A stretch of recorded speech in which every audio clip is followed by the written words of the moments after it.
Respected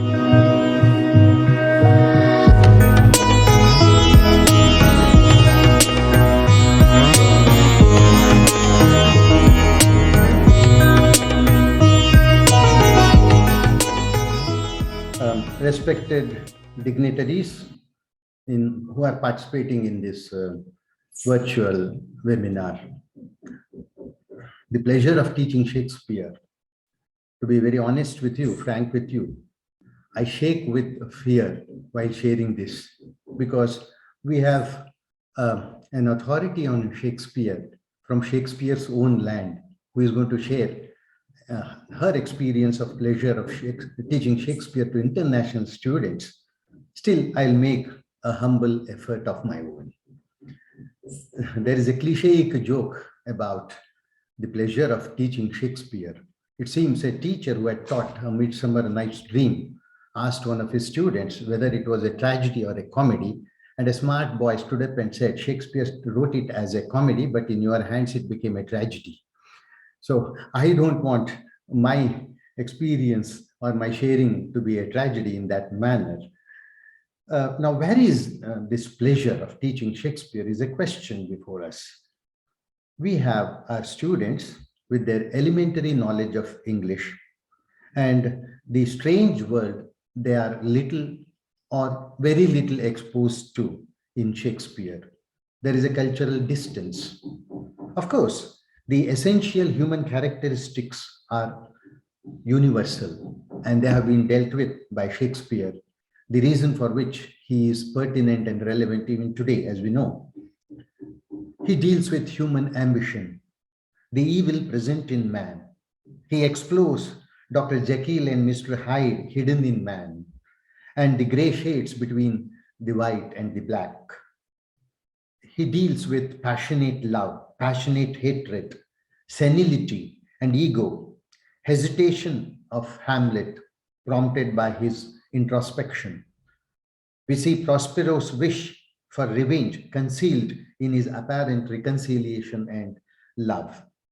But all these experiences, myriad facets of life, have been molded in Shakespeare's metaphoric expressions, metaphoric and powerful language, understanding which is to an extent, to a large extent, I should admit, is beyond the capability of our students, considering given their competence in this language. Not all of them, but many of them.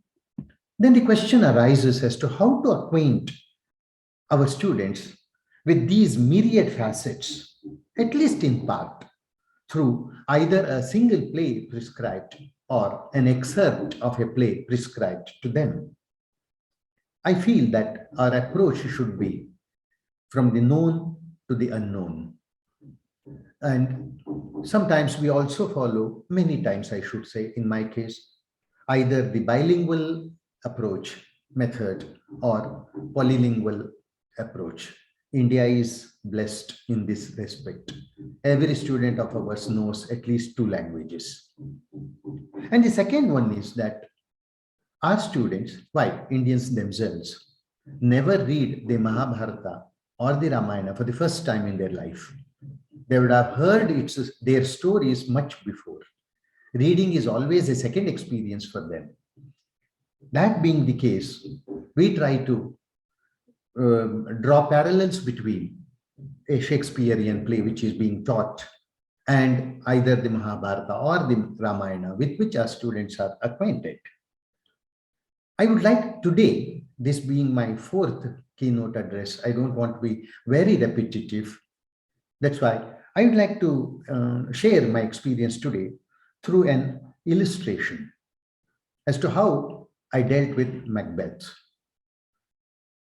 Macbeth, the parallel that I drew was between Shakespeare's play Macbeth and the Mahabharata written by Vyasa. I know that they do not match each other in certain respects. One is a play, the other is an epic. A play which has to be staged in about 3 hours or so, or 4 hours maybe, and an epic which runs to about 1 lakh shlokas. A shloka is of 2 lines actually. So around 2 lakh shlokas or 2 lakh lines or so.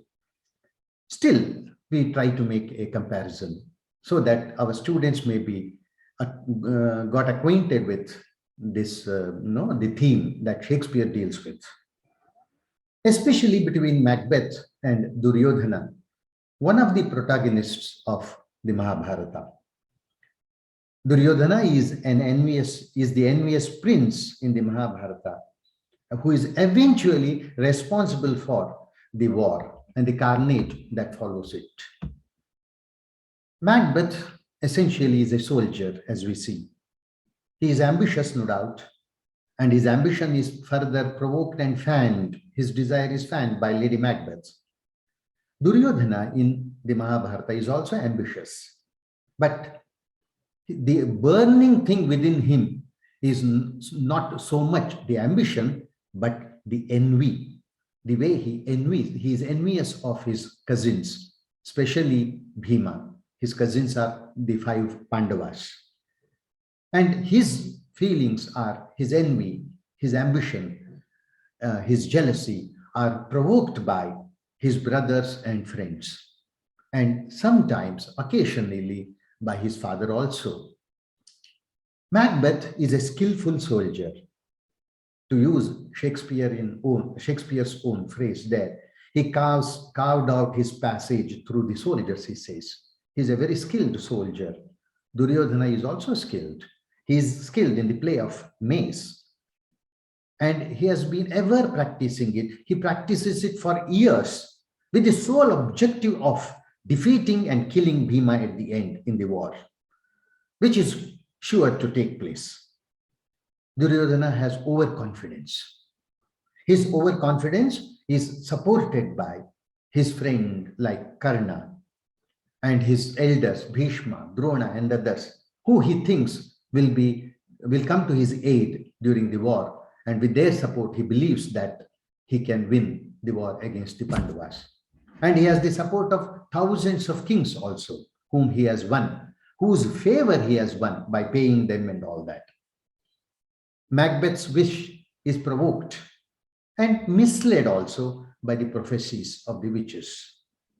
Hecate says, "He shall spurn fate, scorn death, and bear his above wisdom, grace, and fear."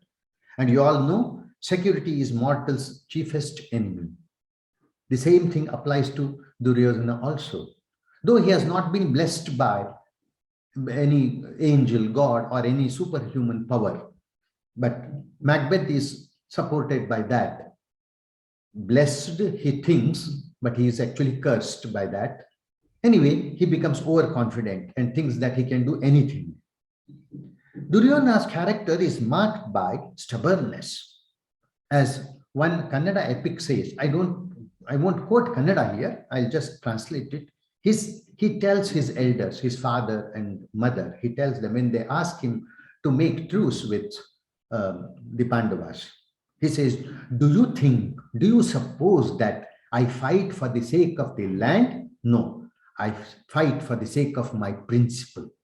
I want to, win my words, that's all, not for the sake of the land, he says. They want him to have a treaty with them at the fag end of the war, but he rejects. He says that I have lost my friends and I have lost my 99 brothers. Now I don't want to have a treaty with them.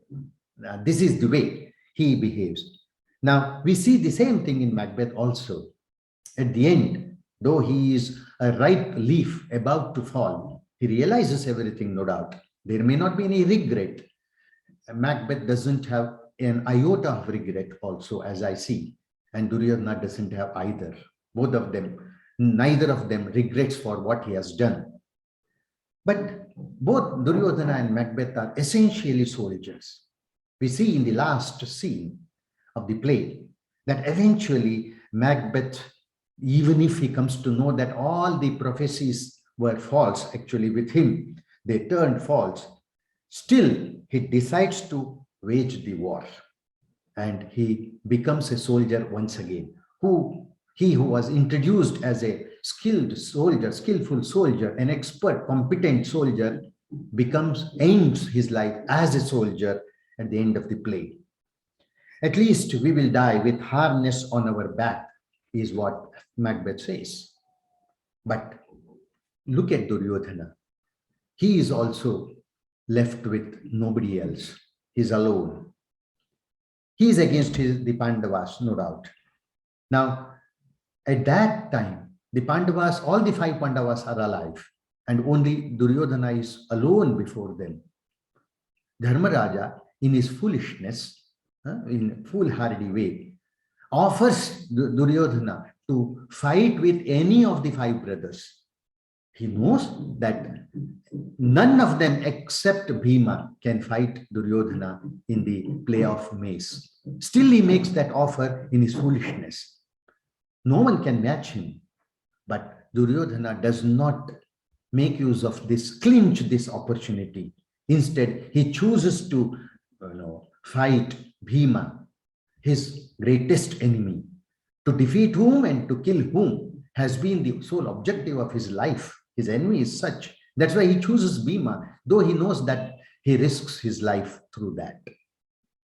So that is the way. Duryodhana is a soldier. Macbeth is also a soldier, because Duryodhana wants to avenge himself of the death of his 99 brothers, all of whom have been killed by Bhima alone. This is how. But when the play and the epic end, what is it eventually? What is it that they give? What message do they give us? Macbeth shows us human loneliness and the absurdness of life. For him, life is a tale told by an idiot, full of sound and fury, signifying nothing. And is nothing better from the point of view of Duryodhana also. He is alone. He has fallen down with broken thighs. His wounds are bleeding. Foxes and wolves come to lick that blood. And he is struggling to drive them away. And that is the state at which we see him at the end of his life. Now, that is the sort of loneliness, that is the sort of absurdness. The play Macbeth speaks of the irony of the paradox of defeat and victory. Battles lost and won, assumed to be won, but they are actually lost.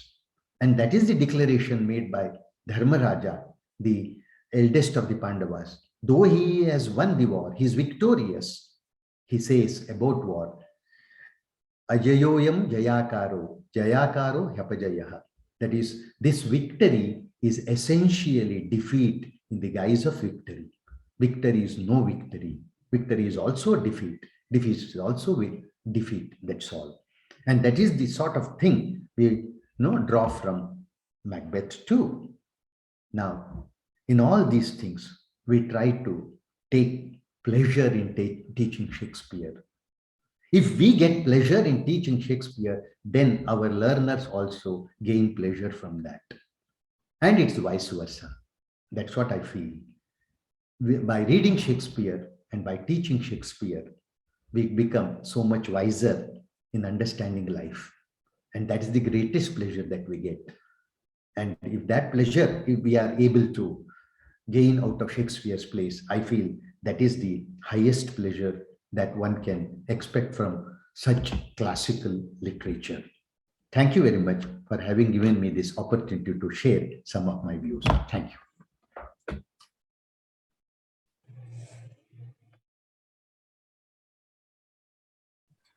Thank you very much. And I would like to thank, first of all, everybody who is attending this event and the organizers. I'm really, really honored by the opportunity you have given me to attend this event and to share the opportunity to share my ideas and my experience with you. I would also like to congratulate your institution on such a wonderful initiative. And your anniversary, your golden anniversary, which is very interesting and very telling for me, because my own institution is now celebrating 100 years, and I do hope yours will get there as well. So honored as I am, and I would like to share my experience with you. I would like also to say to Dr. Prakash that it was a very interesting and very enlightening introduction that you have just given us. And you have raised a couple of issues that I intend to address in my talk. And it's fascinating, actually, the parallel you have designed between Shakespeare, Macbeth, and an epic of Indian literature. I think these parallels are very important and something that we definitely should explore with our students. So fascinating introduction, really. Thank you so much for that. So I would like to share my screen. I got a couple of slides that I would like to show you. So here we go. I hope you can all see them.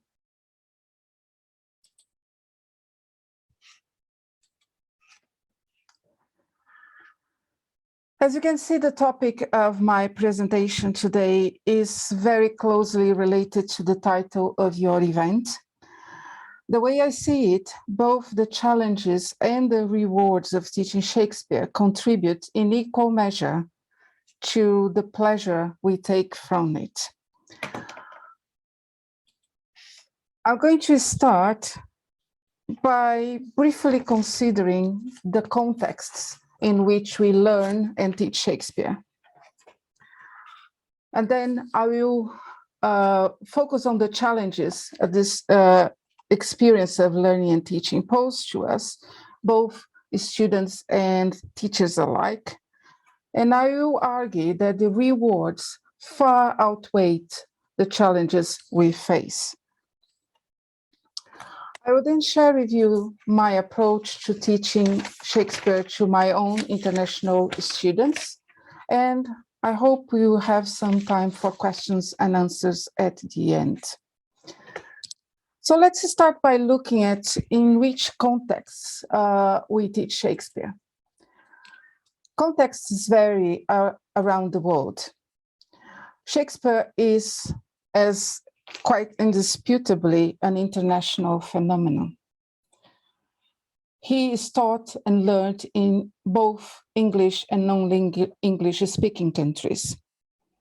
For a very long time now, Shakespeare has stopped being the national poet of one country alone. As we can all know, his work knows no language, cultural, geographical, or political boundaries.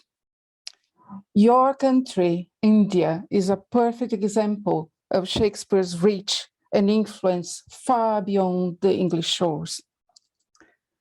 As for the educational context, Shakespeare is taught and learned at school and university levels. He is part of the school curriculum in many countries around the world, many of them in which English is not the first language. At university level, entire modules are designed and devoted to Shakespeare. And where this is not the case, he is still present in the syllabus as an important point of reference. As for the University of Leicester in the UK, I developed modules that merge English language teaching and the study of Shakespeare's plays and poems. These modules are for international students only, regardless where they come from or what their first language is. For me, to teach or not to teach Shakespeare is not the question. The question is why to teach Shakespeare and how to do it. I firmly believe that the educators who ignore Shakespeare do it at their peril. If we are in the business of teaching English language and educating new generations, we simply cannot ignore Shakespeare's contribution to the English language and the pervasiveness of Shakespeare in our everyday interactions. I also firmly believe that denying students and young learners and young generations of readers and theater goers access to Shakespeare is, for me, an act of cultural snobbery. Is to allow only the English-born or the privileged access to the rich linguistic and cultural asset that belongs to us all around the world. For Shakespeare is not only a source of vocabulary and ideas, but a writer whose stories and characters have profoundly influenced the very fabric of our societies and our relationships with each other at various degrees and ways. Having said that, I think there are considerable challenges in learning and teaching Shakespeare.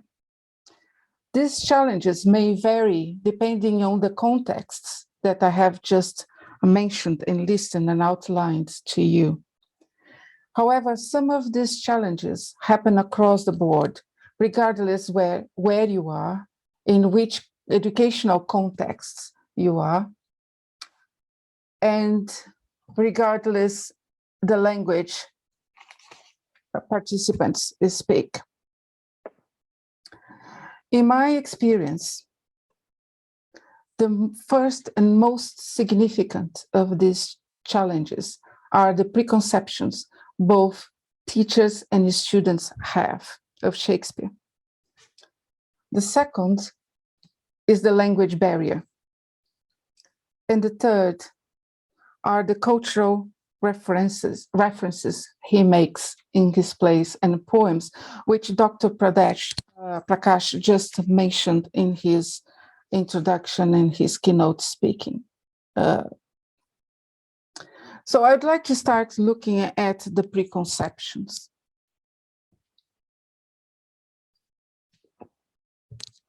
Preconceptions as ideas we bring with us because of our previous reading or our previous life experiences. Professor David Crystal summarized these preconceptions in 4 categories that I'm going to briefly outline for you. The first one is the quantity myth. Many teachers and students believe that Shakespeare's vocabulary is far too great for us to manage, when in fact his vocabulary is far less extensive than the vocabulary we have nowadays in the English language. The second myth is the myth of invention, that Shakespeare invented too many words and that it's impossible for us to get track of this prolific linguistic creativity. In fact, we actually know nowadays that he invented far fewer words than we previously believed, because scientists have been able to work with corpora and computers and realize that some words actually had appeared in other texts before.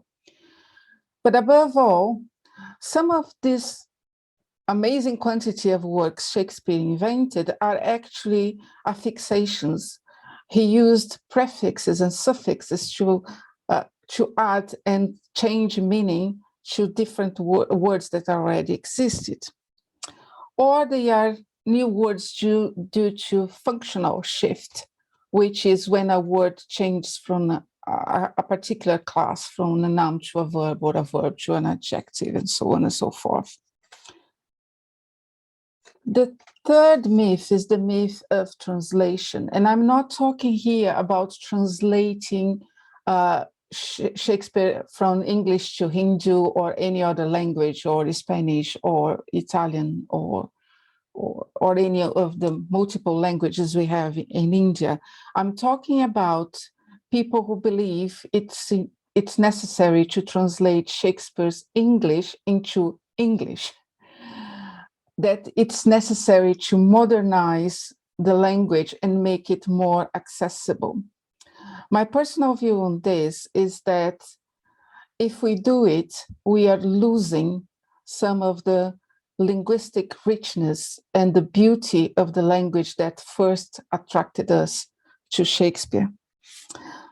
And the fourth myth is the myth that Shakespeare's style is too difficult.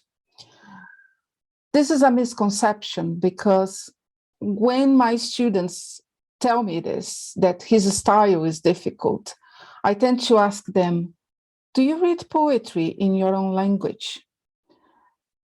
And usually they say yes, but not much, and I say and ask why not, and says because poetry is difficult. And I think that's the key point here. Poetry is difficult or challenging in any language for various reasons that I'm going to mention in a couple of minutes. So it's not only Shakespeare that is difficult. Shakespeare may be difficult because of the poetic language and the rhetorical devices he uses. So, which brings me, so how difficult is Shakespeare's language? And many teachers around the world and in England as well, and students also say that Shakespeare language is difficult.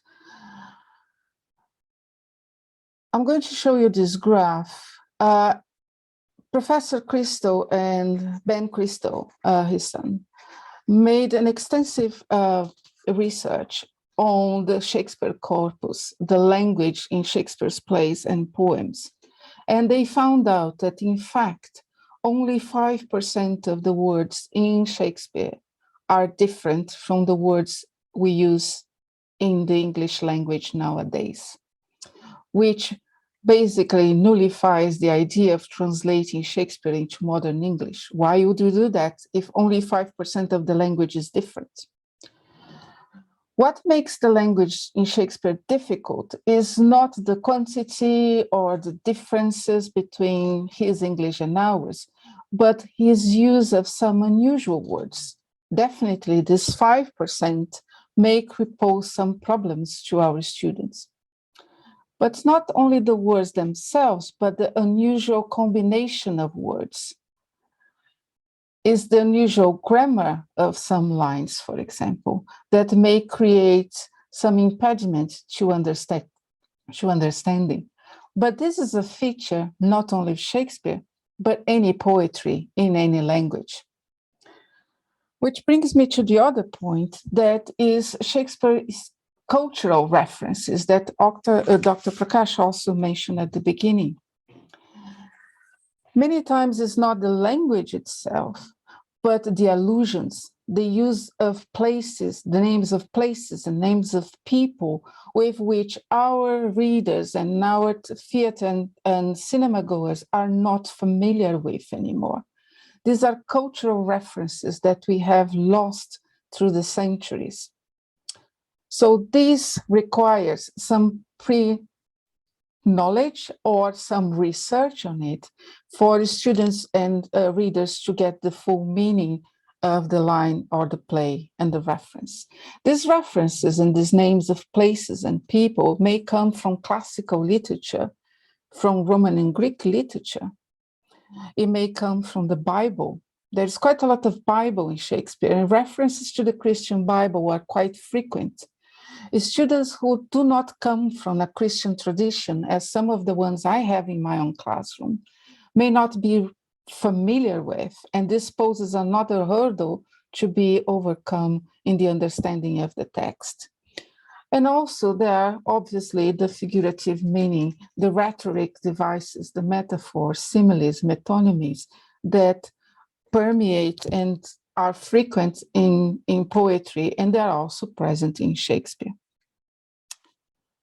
So considering all the things that I've outlined, the linguistic differences, the preconceptions we have, and the cultural barriers, I still think the rewards of teaching Shakespeare are much, much bigger than these challenges. And what are these rewards? Well, we start with language awareness.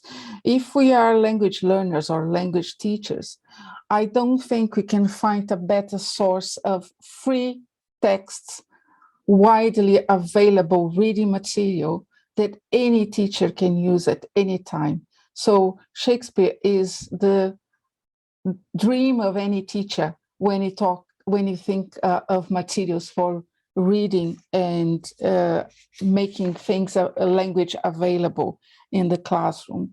It also raises our awareness of actually how much we use of Shakespeare nowadays, how many of the words and the phrases he created and here they are present in his work are actually part of our everyday communication.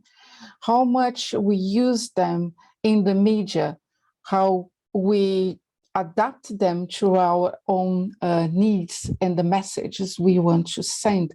An example is the slide I've just used with you. To be or not to be is perhaps the most famous language line in the English language. And I adopted, as many people do, and adapted it to my needs and transformed it into teach or not to teach. So this kind of language awareness is some of the perks of studying and reading Shakespeare. The other one is the ability to develop critical thinking. Again, teachers who are looking for some prompts and some ideas or some scenarios to trigger speaking, writing, and critical thinking activities in the classroom can find in Shakespeare a very easily accessible source of inspiration. In many situations in the plays, we can easily relate to, and we can be used to prompt discussions and critical thinking in the classroom. Another thing that is important is because Shakespeare is so widely available everywhere in the internet, we can create activities where we ask students to actually do their own research, to search for text, to search for parallels, to search for images and performances that they can connect and explore on their own time and create their own thinking about. I think a good example here has just been given to us is this, how much students can compare and contrast characters, stories, situations, and moral understandings in Shakespeare in other works of literature or even other works of popular culture. So these parallels between Shakespeare and other works of art are extremely useful, and they can be easily explored by the students themselves, learning them to develop their own research skills and their own learning autonomy. But above all, I also think that the most rewarding aspect of teaching Shakespeare is the sense of discovery the students get from studying his plays and poems. In my experience, students come to me with very, very little knowledge of Shakespeare. They may know a couple of sentences, they know a couple of titles of plays. Macbeth is usually a very popular one, Romeo and Juliet, of course, but their knowledge of Shakespeare doesn't go much beyond that. Many of them have never watched a play or watched a film adaptation or even read an entire play, either in English or in their own language. But towards the end of the term, it's really rewarding to see how much pride and joy they feel in having discovered Shakespeare and now being able to tell others that they now know Shakespeare. So this is the most important aspect for me. So how do we achieve this? How do we give these students this sense of achievement, this empowering and this ability to better use the language, to create connections between Shakespeare and their own experiences and their own literature?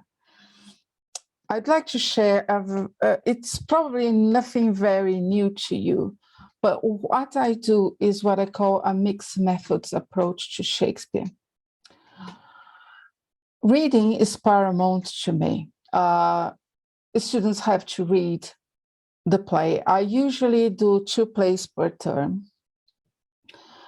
And I prefer to focus on 2 plays and extrapolate to others than give the students excerpts from different plays. Why so? Because then they can really get to know the characters and the story and go deep into its analysis. So reading is the first thing for me, but reading does not come alone. It struck me the sentence Dr. Prakash used when he says, from the known to the unknown. Sometimes a reading being the first encounter can create a series of barriers that I mentioned before. So I try to ease the introduction to Shakespeare using different media. Sometimes watching a play in the theater is not really possible for the majority of our students in many of our contexts. So how do I go about that? Is by using videos of particular scenes and particular acts and scenes in the play that would help the students to understand the context in which these characters relate and the story itself. Seeing the play performed, students can realize in what contexts characters are interacting, the feelings they have towards each other, their relationship, even if they don't understand the language. Acting, performing Shakespeare facilitates the understanding of the context and the background of the story. So using YouTube videos with selected scenes of the play you are teaching or studying can help you. If your teacher doesn't do it in the classroom, students can actually, as I said before, look for these materials by themselves online. So there are also a richness of paintings and illustrations that you can find online that can help students to visualize the characters and visualize the situations in the plays. And also, depending on the context we are talking about, it's possible to actually, what Gibson calls, use active methods in the classroom, which means to have students performing Shakespeare. I find this particularly difficult in my context because I have just 10 weeks in my modules with my students. And adult students tend to be quite shy in performing a whole play in front of the others. So what I do is to actually give students the opportunity of reading aloud and performing particular scenes, particular dialogues in small groups, and practicing reading sonnets, for example, in small groups. That gives them the sense of the music of the language and the pace of the lines in Shakespeare. So basically, I'm telling you, I use everything I have at my disposal to facilitate the understanding of the context of the play and helping students to engage actively with the situations, the story, and the characters.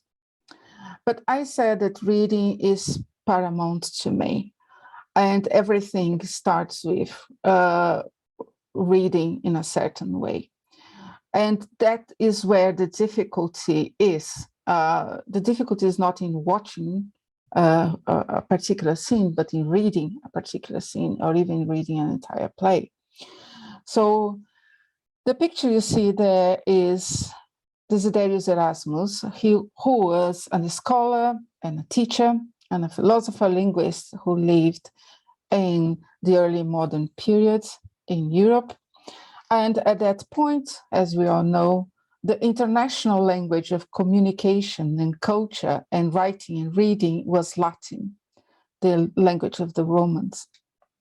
And his students in Shakespeare's time, including Shakespeare himself, would go to school and to study and read in Latin and study the plays and literature written in Latin. So how do you make young students whose first language is not Latin read a play in that foreign language? I think it's the same question for us. How do you make students who are not familiar or whose first language is not English to read quite complex poetry and literature, in this our case Shakespeare, in the English language? So what I did and what I do with my students is to adapt and adopt what Erasmus called the 4 stages of reading. The idea is that I ask my students to read a particular scene at least 4 times. The first time they read for general meaning, for the understanding of the context and the relationships between characters. And this is where videos of particular scenes can help quite a lot. So you can read and watch. So it gives the students a quite good understanding of the context. Then the second reading, they read for grammar and vocabulary. So they look at particular words that can be problematic, particular words that can impede understanding, or words that are frequent and repeated throughout the text. You may ask them to focus on language on particular fields, for example, colors, or words that refer to sound or the senses, or words related to poison or blood, especially if you're teaching Macbeth. And look at the grammar as well. What kind of tenses are present in the lines that they are focusing on. The third, then they read the text again. They read the act or the scene again, but this time they focus on the rhetorical patterns, repetitions, metaphors, synonyms, metonyms, synedocates, any kind of rhetorical device that you may want to focus on and that are present and are frequent in the passage you have selected. They highlight, we discuss, and they discuss the possible meanings of those particular rhetorical patterns. And then comes the final reading. That's the reading for interpretation and critique. And that's where we bring everything home, we bring everything together. What does it mean? What is the message here? What do you make of the relationship between these characters? What these ideas or these relationships tell to us nowadays in the 21st century, in our context, in our own lives. So, and I guarantee to you, if we go through these 40 stages of reading, you are going to have a better understanding of the text and a better experience and a more rewarding experience when you teach Shakespeare to your students. I think I'm bursting my time, but I would like to make some final considerations here.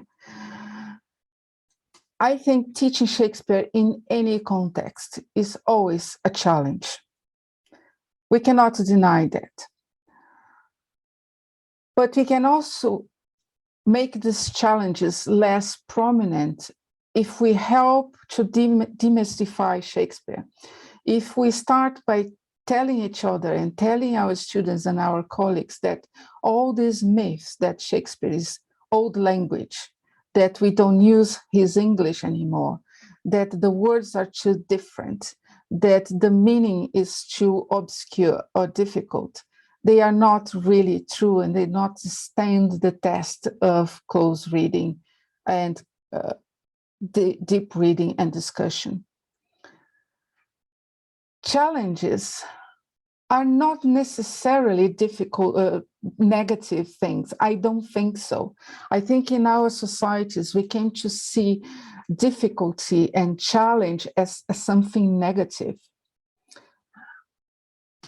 It's something unpleasant. That's not really the original meaning of these words. Difficulties and challenges make us actually reach higher. They can be a positive force for change. They can make us find different solutions and different options and different to overcome that make us better readers, better speakers, better listeners, and better people in general. And I truly believe that the rewards far outweigh the difficulties and the challenges we face when reading, watching, and teaching Shakespeare. I would say that we should use all the new tools and approaches at our disposal, whatever you have that can help your students to engage with Shakespeare. Using your own literature, using this comparative studies between literature in your own language and literature in Shakespeare can be extremely powerful and useful. I remember another anecdote, a student that I had a couple of years ago that came from China, and we are talking about Romeo and Juliet, and she said, well, we have a story in China that is similar to this, and the Peony and the Pavilion. And she told me this story, and you could see many parallels and many, many aspects that are very, very similar in this very classical Chinese story and the story of Romeo and Juliet. So try to find and you'll find. You can also see parallels between Shakespeare and new materials, new stories and films where Shakespeare is used as reference. And I always tell my students, oh, they say they have never watched Shakespeare, and say, well, have you watched The Lion King? And they say, yes, we have watched The Lion King. So yes, then you have watched some Shakespeare, because the situations in The Lion King is very much like Macbeth and a bit of Hamlet as well. So we can create these parallels to help the students understand and engage with Shakespeare. And don't forget old time-tested reading practices like the Erasmus 4 stages of reading that we can adapt and use to our students' present needs. If you use some particular teaching tradition in your own literature, in your own country, you can also think about how these techniques we use to teach literature in our own language can be adapted and used to the teaching of Shakespeare. I think that's what I had for you. I think I have used my 30 minutes, and there are some references and further reading in the slide, and I'm going to send the organizers a copy of this, a version of this slide. So if they want to share with you, they are more than welcome to do that. And you can also refer to the titles here if you want to expand your reading on that. And I thank you very much. This is my email. You can send me any comments or send me any questions. This is the link to my website and blog as well. You are welcome to visit at any time. So thank you very much. And I pass it on to you.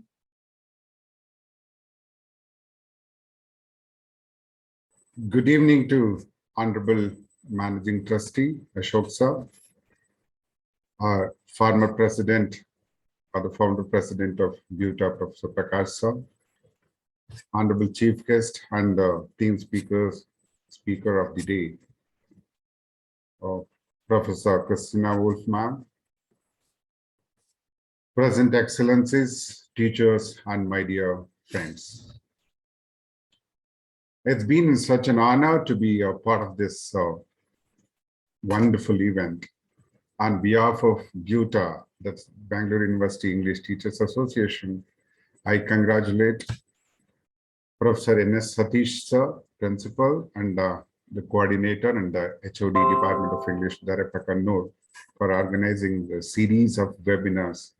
Hope I heard it's the 81st international webinar. I congratulate the whole team for striving hard to make this virtual series at nearly or approaching century. Thank you. I congratulate once again. I always liked Professor Prakash's speech. The way in which he explained this subject was extraordinary. So he compared the Mahabharata and Macbeth, Shakespeare's Macbeth. The way it was explained was really awesome. Thank you, sir. And my topic for today's session, contemporaneity of Shakespeare tragedies. And I also thank team speaker one, Professor Christina ma'am, for your insightful words of teaching Shakespeare. And my topic is contemporaneity of Shakespeare tragedies.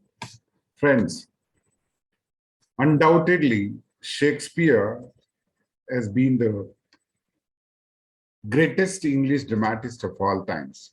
It is difficult for any writer of past, present, and future to match his dramatic skills, to bring in such a variety of characters, themes, and situations on stage. His versatility is unmatched, and the characters and the situations in his plays are more universal than local. They're not limited or restricted by time or space. Hence, Shakespeare is the only playwright who is widely read even today, for he alone can entertain and educate people of this age through his plays of thought. Shakespeare wrote close to 1,000,000 words that have survived into print. Is one reason for the multiple uses to which his words have been put for 4 centuries since they first began to make them available. Writing so many different pieces of highest quality has meant that he can lend himself to various analysis and the widest possible variety of critical approaches.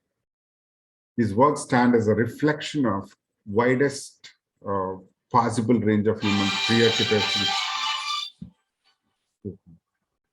Excuse. Shakespeare is a mountain into which one tunnels. Each reader finds what he seeks, and his or her findings is different from that of the other.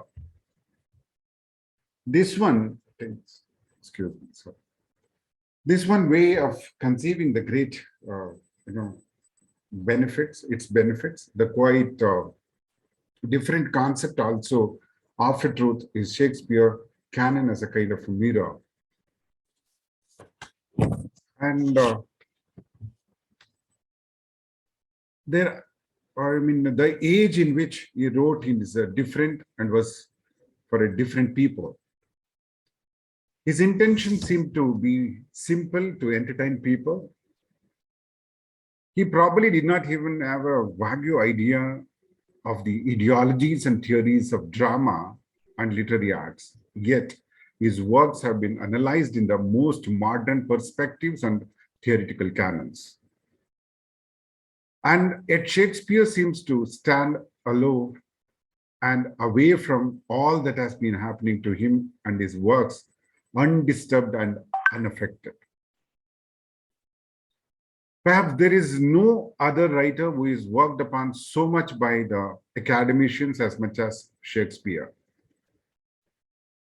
When, in fact, when I completed my PhD in Shakespeare in the year 2013, within a span of 10 years, 193 PhDs have been produced on Shakespeare, span of 10 years in India alone.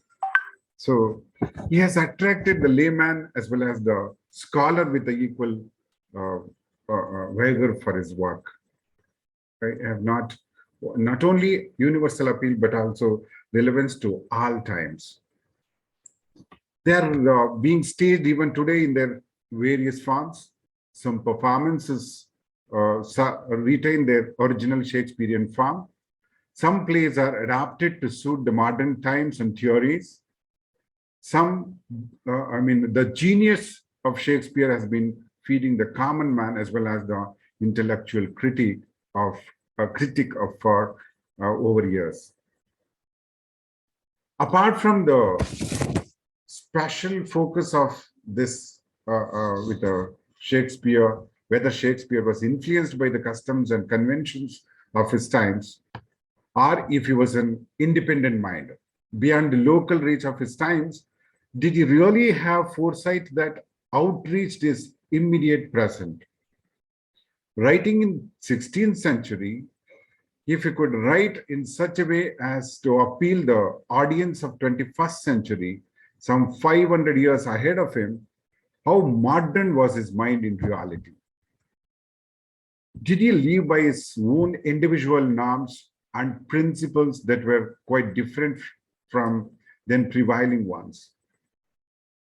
What were his views regarding women characters? Did he too treat them as meant only for domestic household purposes, or did he attribute to them more share of responsibility than what the then society had actually allowed? How differently has portrayed the women characters in his, particularly in his plays or tragedies? Are they differently portrayed at all?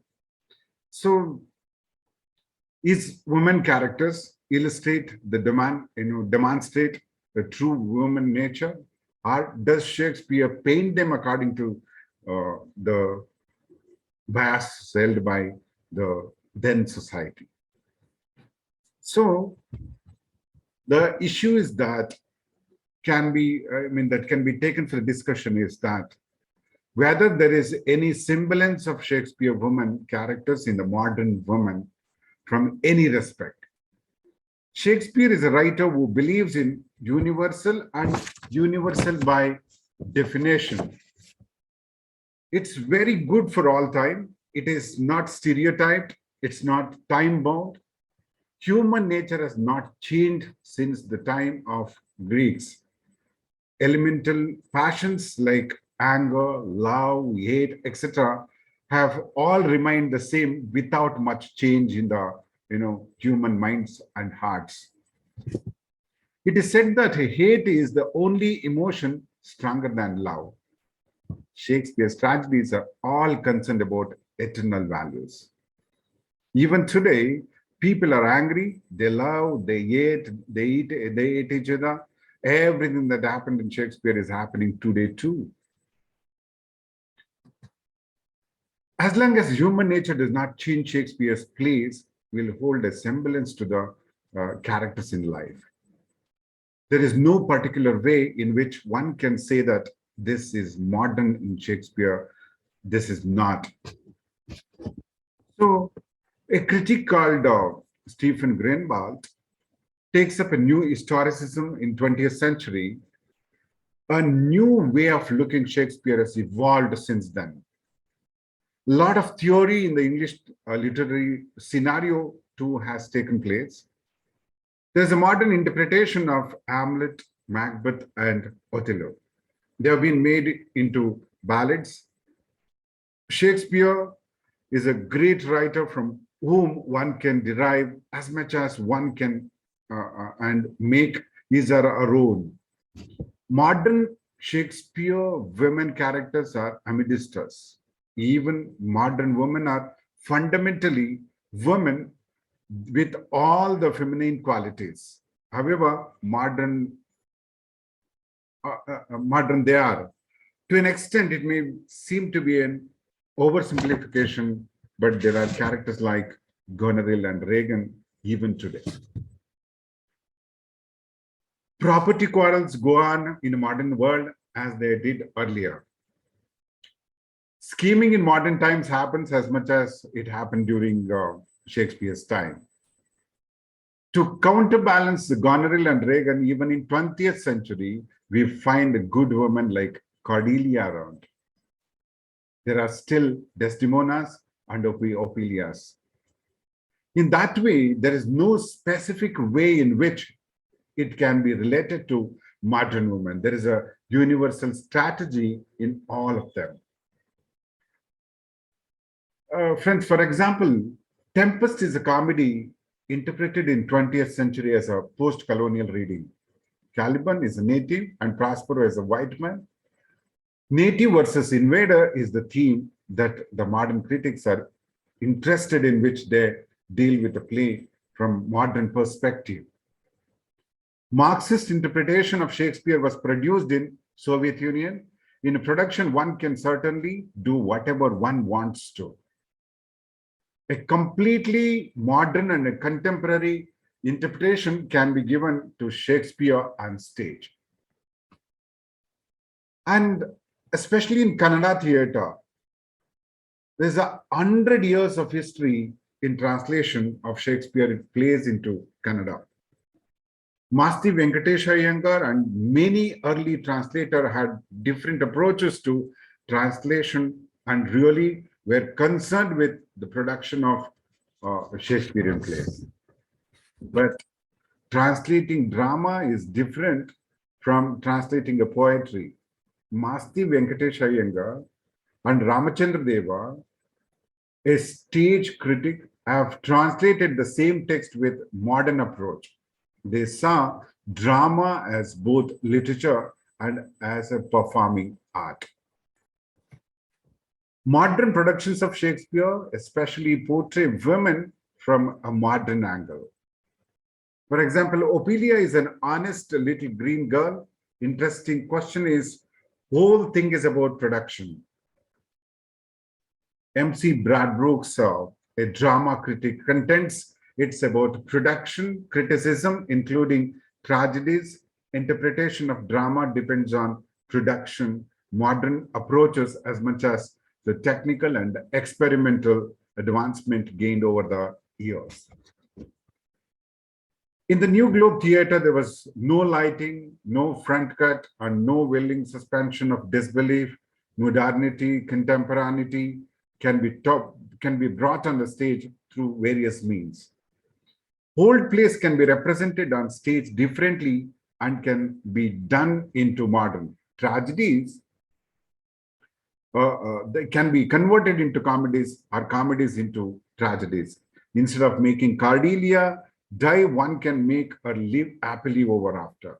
Such alteration have been happening on stage in 20th and 21st centuries in all over the world. Another question that can be taken up for a debate is how modern playwrights have drawn source from Shakespeare.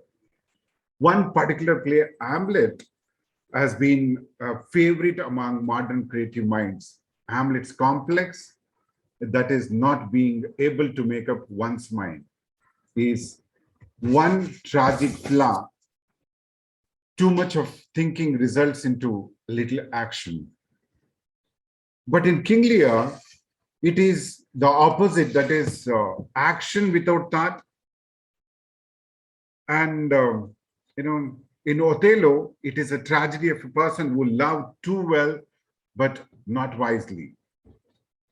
In Macbeth, it is vaulting ambition which leaps from over and falls on other. Eternal of the postponement of things in Hamlet is one defect. This has been the main point on which many plays have been written. Taking the text of Hamlet and looking at the various approaches adopted by various modern playwrights, Brad Brooke, in his book Shakespeare as the Craftsman, he talks of Hamlet-based texts, of which he mentions two plays.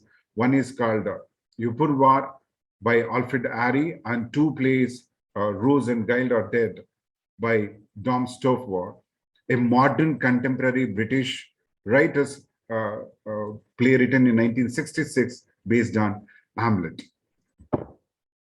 The existentialist interpretation of Hamlet philosophy in modern terms takes place in the play. What is different in this play from Shakespeare's is that Hamlet is portrayed as a modern existential hero. What is important is that they are dead. They are sent to death by Hamlet. How do they die in Hamlet? So Rosencrantz and Guildenstern were carrying the letter against Hamlet. Hamlet discovers the letter on the way, rubs off his name and writes the name of Rosencrantz and Guildenstern.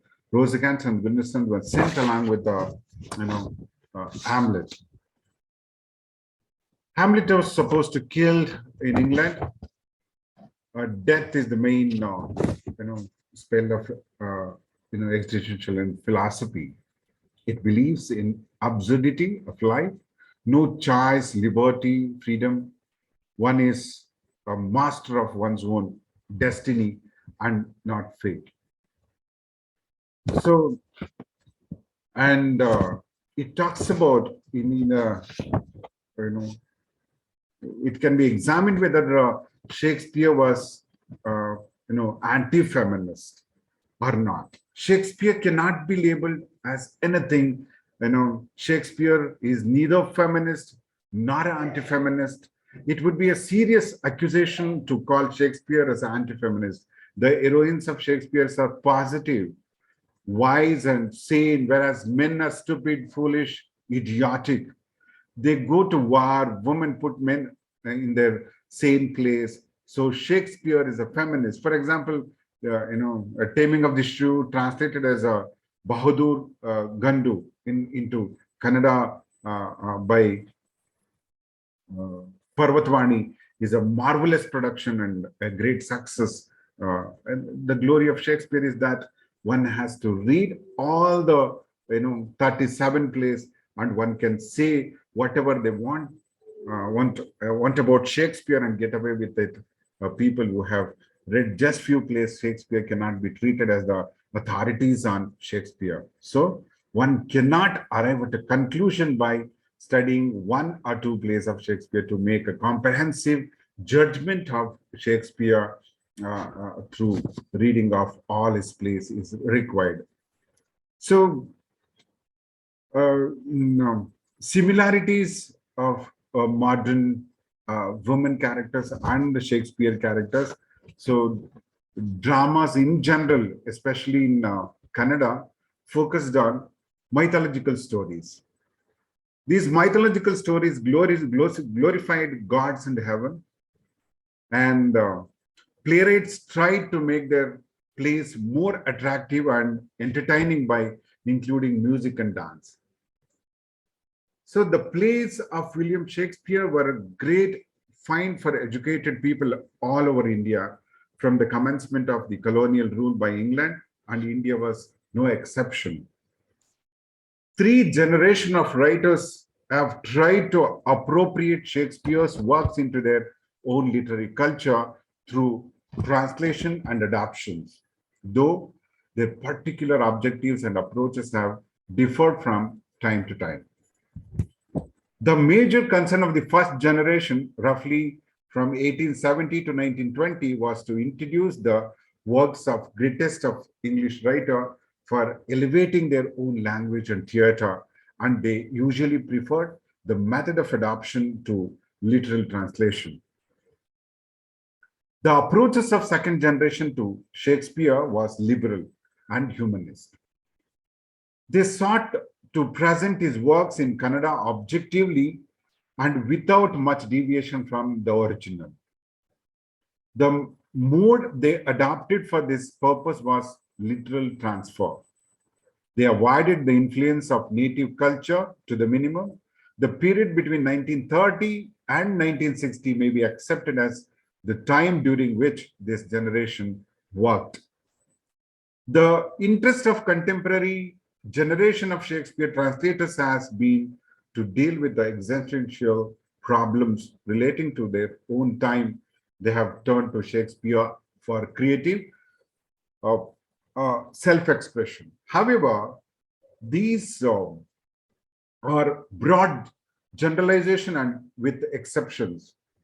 Apart from personal motivations, the translators have been influenced considerably by the changing condition of the theater. Chennabasappa Basavalingappa Dharwad, a well-known educational administrator, has been credited with earliest translations from Shakespeare on the authority of Reverend Ferdinand Kettle, who has written that Chennabasappa had published his version of the Comedy of Errors as early as 1871. Between 1871 to 1929, the date of publication of adoption of Merchant of Venice by Kirur Vasudevacharya, a wide range of Shakespeare's plays was brought into Kannada, including Romeo, Juliet, Hamlet, Macbeth, Shakespeare, King Lear, Othello, among the tragedies. Among the comedies, Comedy of Errors, Taming of the Shrew, Gentlemen of Verona, Two Gentlemen of Verona, Midsummer Night's Dream, and All's Well That Ends Well among the problem plays, and Winter's Tale, Tempest, etc. Two names stand out from the first generation of translator, M.L. Srikantegowda and M.S. Puttanna, not only for the quality of their adoptions, but also for the clarity with which they visualized and specific problems involved in appropriating creative work from alien cultures into Indian languages like Kannada. In his introduction to Pratapa-Rudradeva 1895, a version of Macbeth, Srikantegowda argues that the model of translation from Sanskrit into Kannada was not of much use in rendering works from English. Sanskrit into Kannada was not of much use in rendering work from English. Sanskrit and Kannada shared history, geography, mythology, and material forms, and someone with a commensurate poetic ability could succeed in transferring a Sanskrit work to Kannada. In case of English, however, apart from diction, meter, two post problems, Srikantegowda was right in emphasizing the common cultural and literary heritage of Kannada and Sanskrit, but the task of translating from Sanskrit into Kannada was more difficult than he assumed it to be. The two successful translations of the time of Kalidasa, Abhignana Shakuntala and Shakuntala and Karnataka Shakuntala Natakam, that is in Basappa Shastri's Karnataka Shakuntala Natakam, can be considered, though both these translations are faithful. And the first generation of Kannada translator of Shakespeare chose the mode of adoption because of their main concern was their own culture, in which they were firmly rooted, and they aimed at enriching it by deriving the best from their culture. So the translator themselves did not have expert knowledge of English. The translator themselves have the different notions, and Gundo Krishna Charmuri, who was translated Othello, worked into mill in Hubli, and Basappa Shastri was translated in some of the plays of Shakespeare, and C. Subbarao Prose version was the version of play was different from the two early translator. So the closest approaches to literal translation during this period are those of Basappa Shastris and M.S. Puttanna, who made prose renderings of Othello and King Lear respectively. With new titles, Shurasena Charite and Yemachandra Vajra.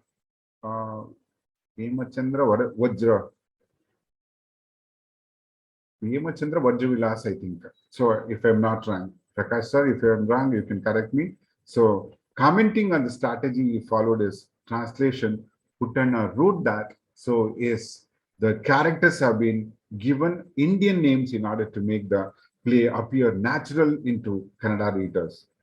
There are two important changes in translation. The first relates to English customs and habits, for which substitutes have found deliberately to suit the genius of the Kannada language and facilitate understanding by Kannada people. The other is a result of misunderstanding or imperfect knowledge of the text.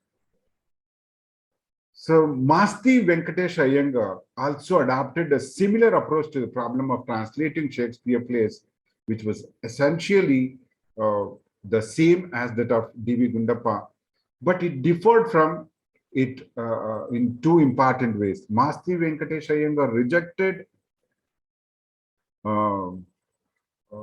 D.V. Gundappa's model in the use of language and preferred to follow M.S. Puttanna, who had used the Kannada spoken in his time in his translation of King Lear. Secondly, he paid greater attention to Shakespeare poetry. It is the duty of a translator to reproduce not just the meaning of or the emotion, but to the cost of mind beyond the poetry. So Iyengar translated 4 full plays of Shakespeare: Hamlet, King Lear, Twelfth Night, and The Tempest. So besides scenes from the several other plays also.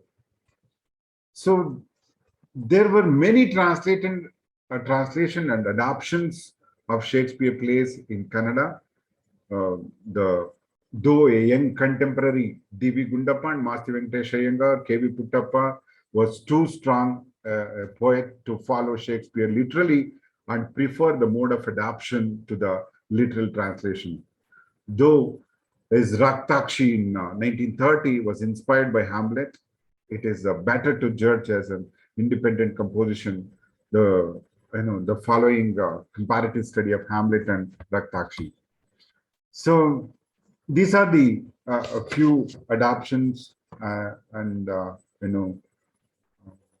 translations of Kannada to contemporize Shakespeare into a Kannada theatre. The attempts are made to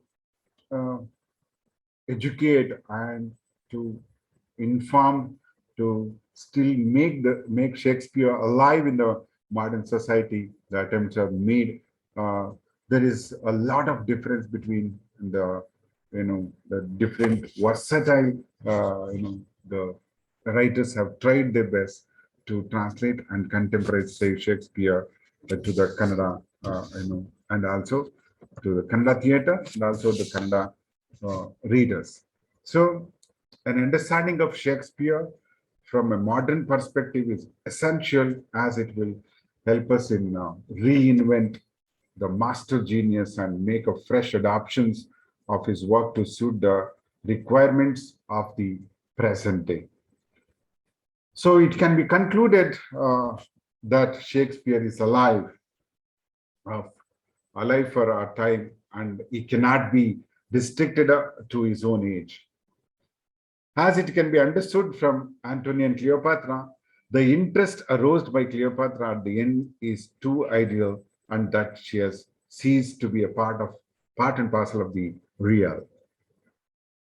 The end does not bring the whole of our minds into play, and everything is set as if to bring about a new pattern on our being. Thanks for the opportunity. So thanks for the patience hearing. Over to Anchor. Thank you.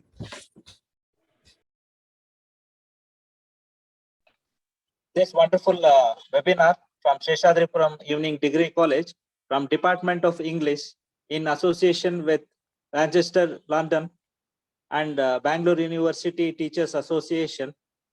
It was a pleasure of teaching Shakespeare. It was wonderfully brought about by the keynote speaker. MC Prakash sir said in the way the people can understand very easily. He gave the comparison between different literatures from Ramayana, Mahabharata, and just compared it even with Shakespeare, different names and place. It was a wonderful session. And I would like to say that theme speaker, Christiana Wolf, our wonderful overview of the contents was also wonderful. I just want to say that she took it in a wonderful way by giving the context and giving the challenges which are there for the overviews and what are the rewards for taking up Shakespeare's literatures and what approaches you will have to go ahead. So it was a wonderful session by Christiana madam, and she said that the context around the world, it doesn't mean that quantity or the translation myth or the style myth are coming any more to any consideration, but liking towards Shakespeare brings it to the whole, and many of them are actually trying to go ahead with Shakespeare play even today, and it has its own values. And also said that it's not difficult to overcome the words or the contribution or the even the names or biblical figures which are coming up. she said that it can be overcome and it can be done by the students also. And in that challenges which are to be taken up, if it is taken through the literature, and the rewards are much more, because language awareness and critical thinking and learners autonomy is also there, so they can actually come forward and try to pick up more of this language inabilities and try to make the advantages through Shakespeare words and their names or any other fixtures. We should use new tools and approaches at our disposal to help students engage with Shakespeare. What Madam said, even I agree with it. And Dr. Tamaya, General Secretary of Bangalore University English Teachers Association, said that in a wonderful way, that is Shakespeare plays. It is not time bound, it is universal, and it can be even today modern and contemporary as well. And he also referred to our great people like Masdi Venkatesh Iyengar have given their approaches in Kannada languages, and they have also contributed towards this Shakespeare literatures and the mythical stories he was just referring to, and which have from the long have given messages, entertained people, maintained ecology and environment balances, and with nature. So a wonderful session has gone through. I would like the coordinators and students, especially Deepika Spandana, who have coordinated this event, Naksudha Madam, Vinay Sagar Sir, Darapa Konnur, and especially Principal N.S. Satish Sir, to have brought this wonderful platform with great speakers like Christiana and Tamaya Sir for today's session. Thank you, one and all.